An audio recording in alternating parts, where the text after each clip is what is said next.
City corporation Mirpur 14 নম্বরে রাস্তার পাশ থেকে এরকম একটা ব্যারিকেড দিয়ে রয়েছে যে সেখান থেকে রিক্সা বা সাইকেল বা এই ধরনের বাহনে ধীর গতির যে যানগুলো আছে তারা যেতে পারবে।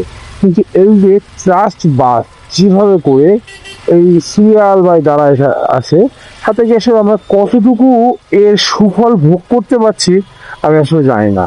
কারণ আমাদের দেশে যতগুলো মানে ভালো কাজ হবে সেই ভালো কাজগুলো আসলে ঠিক মানে আমরা সুফল সাধারণ মানুষরা পাই না, একটাই কারণ এর প্রতিটা জিনিসের ক্ষেত্রে কিছু অনিয়ম থাকবে এবং এই অনিয়মগুলোর জন্য কিন্তু আমরা সুফলটা ঠিক পেয়ে উঠতে পারি না।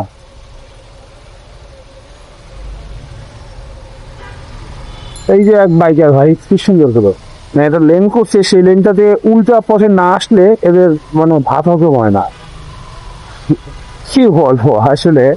তারপরে এই দেখতে আসছে যে সিরিয়াল দিয়ে দাঁড়ায় দেখতেছি একটা, এই রাস্তাটা এমনি ছিল তার মধ্যে যেন ট্রাস্টের মতো বাসটা দাঁড়ায় থাকলে তারপরে কয়টা মানে ওখান থেকে প্রাইভেটটা হয়তো বা দুইটা দিতে পারে বা কোনো কোনো ক্ষেত্রে একটা, আবার এই যেভাবে করে মোড়টা ঘুরায় রাখছে তাদের তো ওই বস থেকে একটা প্রাইভেটটা দিতে পারবে সুতরাং।